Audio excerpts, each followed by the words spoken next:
Series chassis, which means Julia, about 1965 to 1971 or 73. 1971 Alfa Romeo Montreal. A V8 engine, but very quiet. These are one of the favorite cars at Alfa conventions.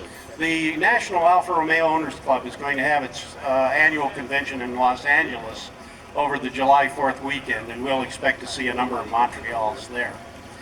David, if you'd bring your 1900 CSS up.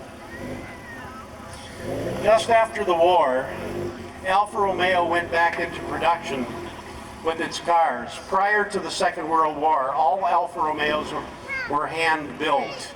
After the war, and thanks to the largesse of the Marshall Fund, Alfa entered into its first serial production ever, and the 1900 model car was its first assembly line car, if you will, but not the kind of assembly line you equate with General Motors or anything like that.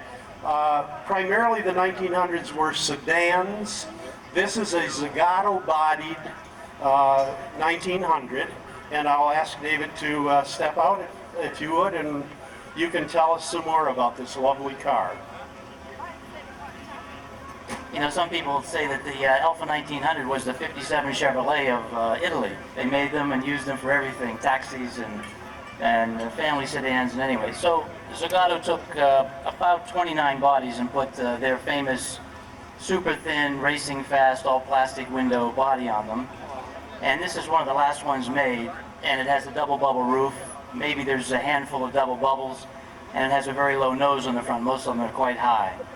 It's a 1900cc, and it has a 5-speed on the column. And it's fun to use. And they had a Nardi conversion, which made it on the floor, but it was stock from the factory, 5-speed on the column. It's a car we've used a great deal. We had it on the tour yesterday. There were only 2 Alfas, I think, on that tour yesterday. And it was wet and dirty and sometimes cold and sometimes hot, but we've also had this on the California Millet twice. The 1900 CSS Zagato is my absolute favorite. Every one of them, I think, is slightly different because they're so hand-built.